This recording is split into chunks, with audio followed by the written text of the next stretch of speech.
Hello everyone, welcome back to another Doctor Who action figure review. In today's Doctor Who action figure review, I'm taking a look at the 14th Doctor and Beep the Meep Vortex Edition figures, the second online exclusive from Character Options this year, the second of 5.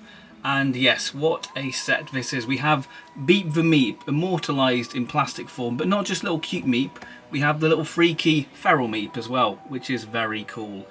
So the way this was going to work, we're going to take a look at the packaging, do the articulation and detail, take a look at the accessories and do a comparison from the original 14th Doctor figure, so you can take a look at the new Vortex paint apps on this new 14th Doctor figure. But before we dive into the packaging, if you're new around here and you like your Doctor Who figure related content, then please do consider hitting the subscribe button because it really helps the channel out, and there's plenty more Doctor Who figure related content on the channel and coming up in the near future. So let's take a look at the packaging. Taking a look at the packaging, so we've got the traditional box design, what we've seen over the past couple of years. So we've got Doctor Who, this wonderful multicoloured Vortex, we've got the High Deco Vortex Edition figures, the TARDIS, the scale of the figures, what the set includes, the 14th Doctor, the name of the set, and of course the window box displaying the figures there so you can see the perceived value of the set. The side of the box, the back of the box, we've got a Vortex Edition bubble telling you about the highest specs of this set, the scale, a quote from the 14th Doctor, what the set includes, and of course we've got a little bit more information about the set there, and an episode bio on the Star Beast itself. So do feel free to pause if you want to have a little read about that. We do have this lovely card insert of the Meep spaceship with the forces of the psychedelic sun there as well. So yeah, that makes for a nice little display piece if you want to display the figures in this backdrop. The figures have been removed from their plastic prison, and here we have the 14th Doctor without his coat. So yeah, Character Options, I feel like this was a bit of a no-brainer for them to do, because I think they future-proofed the initial 14th Doctor figure by sculpting the back of the waistcoat, and what they've done is given him some new arms to make this variant. And what's quite neat about the 14th Doctor is he practically was jacketless for majority of the specials, While Blue Yonder, pretty much only the end of the episode where he gets his jacket back, and then obviously he bi-generates without the coat, so arguably this could be the definitive 14th Doctor in some ways. So without further ado, before we take a look at the detail, let's take a look at the articulation for this figure. Articulation wise for the 14th Doctor, so the head can move side to side, the arms are ball jointed, the arms can move a full 360 degree turn, 360 at the bicep, bend at the elbow, 360 at the wrists. We have waist articulation which can turn but is hindered slightly by the waistcoat. The legs are on a T-crotch joint so they can kick out and move forwards and backwards and bend at the knee. Detail wise for the 14th Doctor, so let's start off with the head sculpt, and it's given the major flashbacks to when character first did the sort of injection plastic for the head sculpts, and you can just see how far that technology has came along since sort of 2007 really. So yeah, quite incredible, but we'll do a comparison to the other 14th Doctor figure once we've gone through the details. So the head sculpt, like I said, this has been given sort of the moulded plastic technique, and I think the original 14th Doctor figure definitely did suffer the sort of heavy paint app, so it did lose some of the finer details of the sculpt. So if you take a look at the hair, so the hair has been replicated wonderfully with a dark brown base coat with a light brown sort of wash over to really sort of give the hair sort of a sense of depth and texture and sort of show the sort of spiky nature of David Tennant's hair, and you can sort of see the sort of fade of how the sort of hair's been cut, which is again really nice sort of attention to detail there. That really brown wash really does help pop some of that detail off there. We've got his traditional sideburns there, and of course his little spiky quiff there, again really nice attention to detail. And then we take a look at the head sculpt, you can see sort of the finer details, sort of the bags around the eyes, the sort of wrinkles around sort of the mouth there, and the skin sort of sagging on the neck there, again really nice. You can sort of see Tennant's jawline, again really nice, sort of the detail you did sort of lose in sort of the paint application on the original 14th Doctor there. So again, really great attention to detail there. And if we move to the costume, so we have the waistcoat which has been given that sort of lovely check motif there, sort of cast in a brown plastic and then given sort of the blue and red sort of tartan design across the actual waistcoat there, again with nice creasing details to give that lifelike effect there. We have the pockets, the buttons have been painted in a darker brown there, which do pop against the sort of more lightish brown of the actual waistcoat there. Again, really great attention to detail. The tie, I think, has been replicated tremendously because you really can see the nice, great sort of speckled detailing, because I think it was sort of a knitted weave, that tie, and I think they've really replicated that. Great for the scale, again really lovely. And if we move to the back of the waistcoat, we have this great sort of darkish of midnight blue back, and that's been given a black wash to give that sort of satin effect. Sadly, mine's got this massive sort of black sort of paint splodge there, which is a little bit annoying, but I guess because you're not going to be displaying the figure from the back, you'll display them like that, so it's fine. But I guess it is a little bit of a shame that has happened there. And we do have the silver buckle painted there, again really nice little paint app which does pop against the actual figure. The shirt sleeves, they are the new thing about this figure, and they've just been cast in sort of a white plastic, and you've got again the creases to give that lifelike effect. And we do have the cuffs being rolled up there, again really great attention to detail. I do think the sleeves should have been rolled up a lot more. I think, you know, Tennant has them rolled up way higher. I guess what they would have had to have done is do sort of the moulded plastic sort of arm, and then maybe sort of have that sort of plug in to sort of the sort of upper sort of forearm there, maybe. I think that could have been a way of doing it, a bit like how they did sort of the Raggedy Doctor, just sort of do that sort of with the moulded technique. And if we move down to waist, again we have the traditional sort of suit design there, the traditional Tennant legs that we've grown to know and love over the past couple of years. And rather interestingly, that's been moulded in a different sort of base plastic. As you can see, it does sort of stand out against the actual legs themselves, but you know, again, it's sort of, you can't really notice it as much from the front there. And again, we have the traditional tartan motif, which I think has been replicated, printed wonderfully for this scale. As you can see, again, we have the traditional creasing of the Tennant legs and the Converse detailing with the blue line, which I think should be black on the actual Converse, and we have the sort of grey of the Converse there as well. So yeah, that is the detail. Accessory wise, for the 14th Doctor, he does come with his trusty sonic screwdriver. Now, this is the first time this has been released, and yeah, it's wonderful to finally give the 14th Doctor his sonic screwdriver, and I think characters have done a pretty good job at replicating this in such a small scale. You can see the sort of gold paint taps, the sort of silver coil section, even the tiny little gold band there, which I think is exceptional work there. And of course we have the beige handle, and then the claws have been sculpted, and the blue emitter there, and of course that just slots into the 14th Doctor's hand like so, and he's ready for action really. Comparing the 14th Doctor figure now, so I was a big fan of this 14th Doctor figure. I still love it now. But I think having this new version in hand, I think you can really appreciate this new technology. Like I said, comparing it to the original 42 10th Doctor, you can see how far that technology has evolved to give us these great sort of likenesses within it. So you can see the more sort of detail of the actual sculpt work, the more sort of finer details, so it'll get lost with sort of the heavy paint applications of the original version.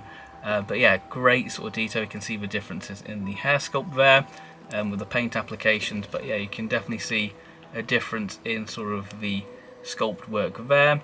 But if we take a look at the suit, you can see that this 14th Doctor, the sort of brown, is a lot darker compared to this original version, and same can be said for the trousers. The trousers seem to have a bit more of a reddish tinge to them in the original version, and rather interestingly, this 14th Doctor has his laces painted on this, so I guess that's a new sort of detail for the Vortex version. We are getting sort of a bit more paint application in certain areas that were missing on some of the original figures, but this is definitely an improvement over the original 14th Doctor in terms of the sort of deco on the face there.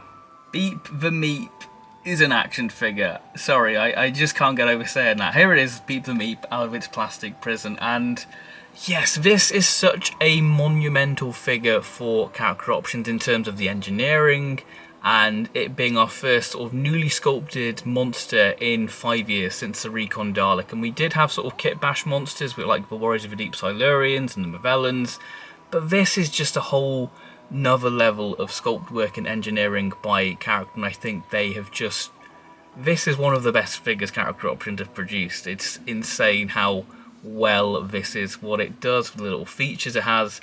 This is the definitive Meep action figure. and we'll talk about those features in a second. One thing I will say about this Meep figure is that there is nice weight to the actual figure, that it does have this nice little heft to it. It's a nice little solid lower half of the figure to give it a sort of nice stability. But yeah, let's take a look at the articulation and then the detail for the Meep. Articulation wise for the Meep, so the head can do a full 360-degree turn, and the head is on a ball joint, which is really cool, so you can get some nice little attitudes and really helps for the little cute poses you want to get the little non-feral Meep in. The arms are ball jointed, so they can go out, and we do have elbow articulation. We have 360 at the wrists, and the ab is on sort of a rocker, so it can sort of move side to side like so, but it can't do a full 360 because it is hindered by the fur sculpted work there, and the legs are just one solid piece of plastic. Detail wise for the Meep, so let's take a look at this wonderful cute little head sculpt for the Meep. So the back of the head, we've got this sort of grey wash over it, and then this sort of blondish wash at the edges of the fur itself. You can see the fur texturing, which I think really helps sort of break up the sort of sculpt work of it and really does highlight the fur detailing, and instead of it just being this solid lump of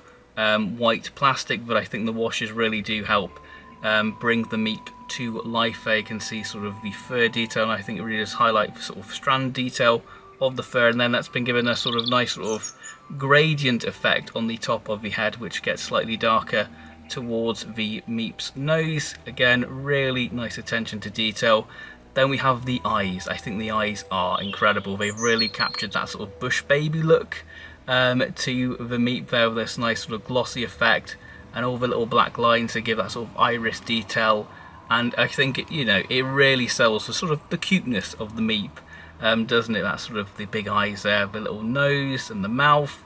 And again, we've been given that sort of blondish wash over the sort of chin of the Meep there. Again, really can see the nice fur detailing there and all the sort of strands. The ears have been painted in a pink plastic, and then this slight purple effect to give that sort of illusion, I guess, of sort of blood flowing through the ears. And again, we've got this sort of sectioning detail in the ears itself there. Again, really lovely attention to detail.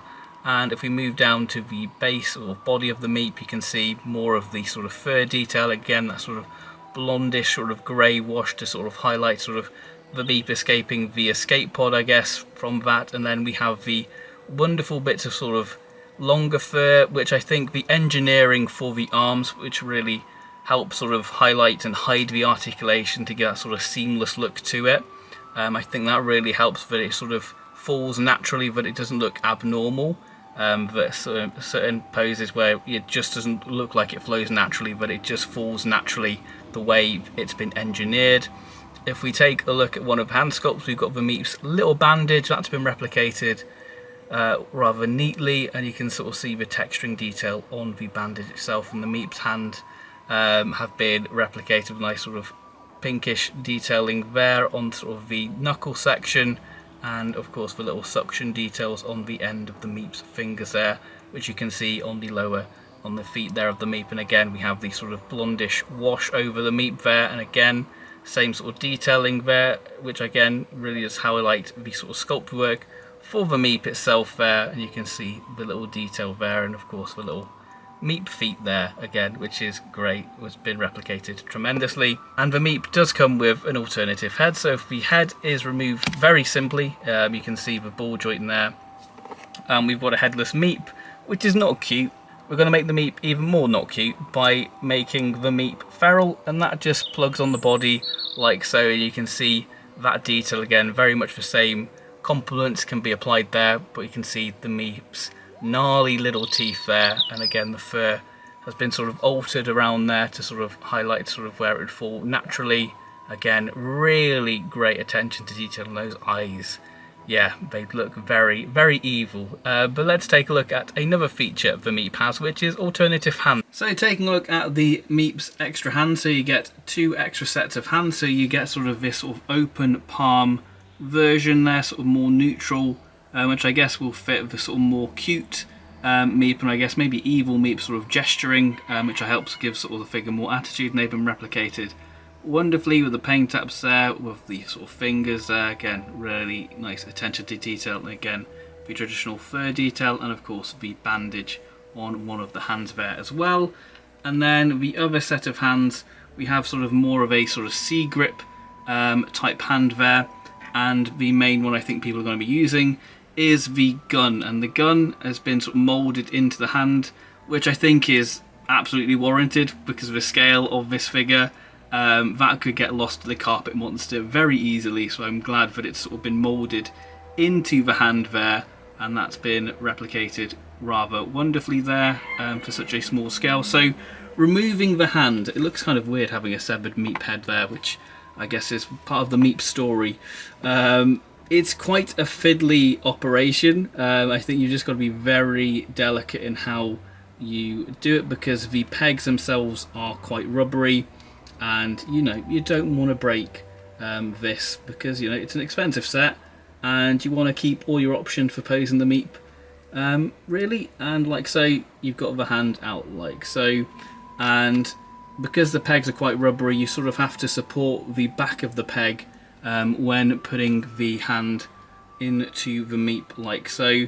And it's quite fiddly to do it on camera because it's a delicate operation. You've just got to be very, very gentle and a little bit patient with it, because obviously it's quite a rubbery piece. And like magic, there it is attached to the hand, so you can pose evil Meep there, ready to shoot some Wrath Warriors. My concluding thoughts on the 14th Doctor and Meep Vortex Edition figure set. Well, I love it. I think that this is a tremendous set, and I think character options have really set the bar high with this one. I think that the 14th Doctor figure is a long overdue variant of the character, and having the new applications on the head sculpt I think really does do wonders and show how that technology has improved over years. If I was to say a negative about this set, I would say that the articulation for the 14th Doctor, I wish there was a sort of a deeper joint cut for the elbow to get a bit more of a 90 degrees from the elbow, just so you can get a bit more of a dynamic pose when holding the sonic screwdriver. And maybe this is just me sort of pushing an idea out. It would have been cool maybe to give the 10th Doctor his sort of glasses head sculpt as well, since the Meep had two head sculpts. Maybe include sort of a sort of glasses 14 head as well, just to give that more of a definitive version of the character as well, to sort of push that idea for the Vortex edition of the set. The Meep figure I think is obviously the star of this set, and there's a reason why a lot of us are picking this up, because it's Beep the Meep. I think having the interchangeable hands and head, it just makes perfect sense. It gives you a lot of display options. It helps sort of bring the figure to life even more. I think that it's just a real great sort of definitive version of the Meep, and I think this is sort of a golden standard for the Vortex edition, that you are getting a definitive version of a character within this one box set really, which is great, because it would be weird if you just got the sort of cute Meep but not the sort of angry Meep, because that is an integral part of sort of Beep the Meep sort of character, isn't it? The sort of turn, the heel turn in the sort of character. Like I say, the hands, to give that sort of more expression for posing and photography, and I guess even for stop motion if you're into that. The price of this set being £45, I know a lot of people have been sort of going, doesn't seem like it is worth £45, but I think when you have everything displayed in the box, you can really see the perceived value of this set, and I personally think that it is worth £45, because most standard action figures now are priced at £25, and I think that compared to the 3rd Doctor Vortex figure set, which I love with the sonic screwdriver, I think that this one definitely has more perceived value within it, especially when you have Beep the Meep. I think that is again a big selling point, that this is a whole newly tooled creature, and I think character options absolutely nail the creatures and aliens, and I think that this is a great sort of step in the right direction, giving us these definitive versions of these characters. So I think the price is entirely justified. If you want to see more uniquely sculpted things in the line, show up and support, buy this set, and hopefully we can get a Wrath Warrior to go alongside it now, and that would be tremendous. Maybe 2 Wrath Warriors and maybe one of the unit soldiers, with an alternative sort of head sculpt where you can make it into sort of the psychedelic Sun Soldier. That would be really neat. So that has been my review on the 14th Doctor and Meep Vortex Edition figure set. Overall, great set, and yeah, really great addition to have some modern representation in the line from the most recent episodes of Doctor Who. And yeah, what a lovely thing. We can finally add Beep the Meep to the shelf, whether you want it to go with the 4th Doctor or the 14th Doctor. Your options are there. Maybe we can see another Meep variant in the future, maybe sort of the comic blue Meep. That would be really neat as well. So thank you very much for watching this video, and I'll see you next time. Bye bye.